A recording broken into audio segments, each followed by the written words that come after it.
Mahiya naman kayo sa mga kabahayan nating naanod o nalubog sa mga pagbaha.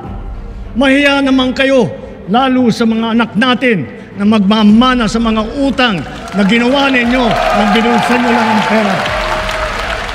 Yan ang matapang na pahayag sa ika-4 na State of the Nation Address o SONA ni Pangulong Ferdinand Marcos Jr. Mismong ang Pangulo na ang umamin, naging palpak ang mga flood control projects ng pamahalaan dahil pinagkakitaan ito ng ilang mga tiwali. Kaya naman ang bumuhos ang malakas na ulan, mas maraming lugar ang lumubog sa baha na dati ay hindi naman tumataas ang tubig. Huwag na po tayo magkunwari. Alam naman ng buong madla na nagkakaraket sa mga proyekto.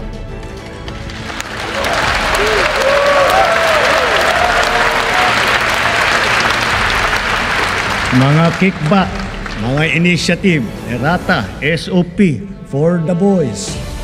Kaya sa mga nakikipagsabwatan upang kunin ang pondo ng bayan at nakawin ang kinabukasan ng ating mga mamamayan, mahiya naman kayo sa inyong kapwa Pilipino.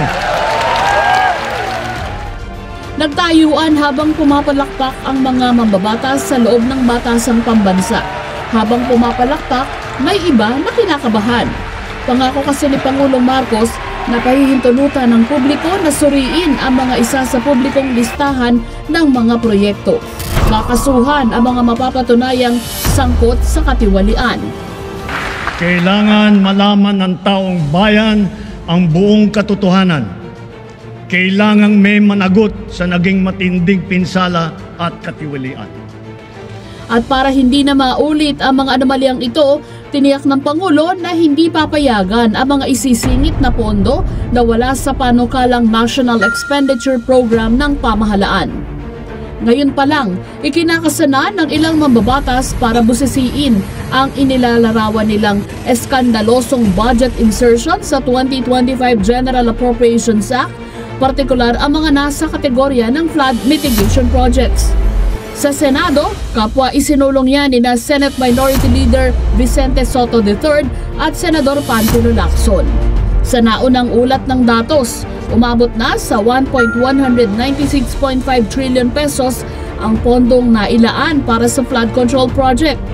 Aabot naman sa 2 trilyong piso na ang naging pondo ng DPWH sa flood management programs. Sabi ni Lacson, dapat lang mahiya ang mga politikong sangkot, lalo't hinala niya na halos kalahati ng pondo ay nauwi lang sa katiwalian. At para maiwasan na ang budget insertion, isinulong ni Navotas Congressman Toby Chanco na alisin na ang deliberasyon ng small committees. Bukod kasi sa Bicameral Conference Committee, sa level na ito, nagkakaroon ng pagsisingit sa proposed budget. Sa House, dapat wala na yung small committee. 2 beses kasi nagkakaroon ng insertion dyan, di ba? Isa, doon sa small committee. Okay? Kasi doon nagbabago, di ba? Second, doon sa BICAM. Gaya ng utos ng Pangulo, sinimulan na ng DPWH ang pag-audit sa mga flood control projects sa bawat rehiyon. Pero ang tanong, may mangyayari ba dito? May mananagot ba o moro-moro lang ito? Isa sa posibleng mag-imbestiga sa issue sa Senado ang Blue Ribbon Committee na pangungunahan ni Senador Rodante Marcoleta. Habang bilyong-bilyong piso ang pondong nasasayang sa katiwalian, higit namang nababaon sa utang ang Pilipinas. Sa pinakahuling tala ng Bureau of Treasury, pumalo na sa mahigit 17 trilyong piso ang pagkakautang ng bansa. Nitong pagtatapos ng Hunyo, tumaas sa 2.1% ang utang ng Pilipinas o 17.267 trillion pesos mula sa 16.918 trillion pesos noong Mayo. Umakyat ito ng 11% kumpara sa 15.483 trillion pesos na naitala noong June 2024. May aasahan ba tayo sa sinabi ng Pangulo na may mananagot dito?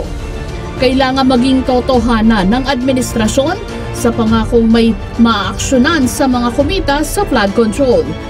Dahil kung hindi, wala na talagang aasahan sa Pilipinas at sa mga namumuno dito. Ako po si Wen de la Fuente at ito ang datos ang totoong kwento sa likod ng mga issue.